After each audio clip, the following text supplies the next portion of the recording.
Gurkha, Spec Ops, SRS Limited Edition. Hey, Brian Implicating, this is Cigar Vlog. So, Gurkha Spec Ops. This is one of those cigars that kind of makes you wonder whether or not Gurkha has a bit of an identity problem. As in, they don't know if they want to be posh, or if they want to be badass, or exactly what. But you get, goofy named stuff like this. I'm hoping that I can do this quickly without getting rained on. As far as what SRS means, I have no idea. But, yeah, Gurkha tends to give shit a lot of weird names. Why, I do not know. Well, that looks pretty good. Huge-ass double cap. And a raindrop on my arm. So, yeah, I'm going to go ahead and get this lit up real quick. Lighter. Cooperate. Yeah, I'm starting to get dripped on here, so I'm going to kind of torch and scorch and roll with it from there.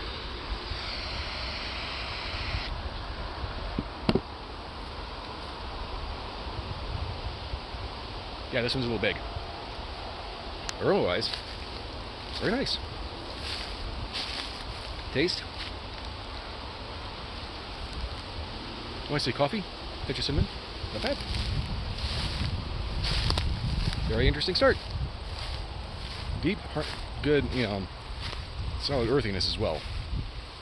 Alright, I'm going to go ahead and get under a tunnel and get this down to the first inch and hopefully not have the rain start up on me and put my cigar out.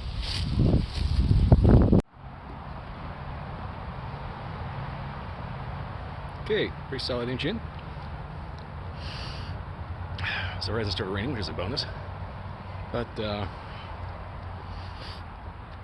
I haven't had much time to focus on flavor because I was trying to get away from some old guy. Anyway.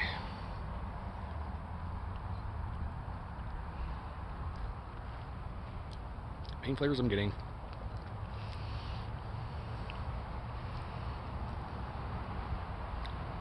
I want to say dark coffee. Earthiness. No sweet. No spice, which is good. Overall, I think this is one of those flavors that's flavor profiles that's going to end up building as you smoke it. So I'm going to go ahead and keep working this down to the halfway point and see if it wakes up. Because right now I'm not getting a whole lot. Other than just like good coffee. Alright, see you halfway. Okay, so just a little bit of an update here. Not a full halfway point update, but the ash did just flop off on its own. So I always find that kind of interesting that it does that before it gets to the halfway point. Why? I'm not entirely sure. I used to think it was a mark of construction, but then you find certain cigars that get ripped already and ashing, and it's just they ash every 2 seconds. Totally fine cigar, but at the same time, something gets to be a mess. Point is, if you're looking for a long ash contest, this is probably not going to be the stick for you. But anyway, yeah, we're not quite to the halfway point, so I'm going to go ahead and just to probably give it a slight little update here, and just something happened. So give a proper halfway point update when we actually get to the halfway point. Okay, proper halfway point here. So far I've noticed that the flavor does actually build a little bit. It started to get a little on this, started developing a little bit of a spicy note. Basically, this one does something very interesting. You kind of have to retrohale this side. The reason why is because the mouth flavor is typically just kind of like an earthy coffee with a subtle building spice. Occasionally you notice a touch of sweet. Retrohale, on the other hand, has kind of the sweet nutty vibe to it. And occasionally a touch of fruitiness. Very interesting, and I'm not too sure how they managed to do that. But anyway, so far, going to be a very interesting cigar, and good. So I'm going to go ahead and yank the band and get this down to the nub, and yeah, it has yet to start raining. That doesn't mean it's not going to. Weather around here tends to be a little bipolar. So I'm going to go ahead and get this down to the nub and give a final update from there. Okay, looks like the nub to me. I have to apologize for any wind noise you might hear. I have moved away from my friendly tree because it was a little too friendly, and this big as shit dragonfly came up and just like picked up an arm and said, "Hey, how you doing?"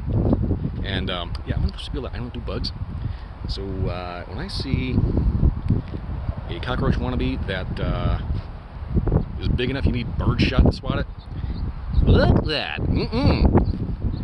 Anyway, flavors have been rather interesting. It's also relatively consistent, believe it or not. It does kind of build as you go, but the main flavor that you get is, I want to say, a dark coffee with earthy notes and a building spice. The retro hail is actually where things get really interesting, because that starts off sweet, nutty, occasionally a little fruity. And towards the end, it kind of develops a little bit of a cocoa note. So far, very interesting. So far, I think the Gurkha Spec Ops line is one of those lines that should be relatively available. That said, you know, usually you get these with a bundle of something else. Like I said, pardon the wind noise, I'm kind of walking around here. But overall, though, definitely worth it. If you get a chance, definitely check them out.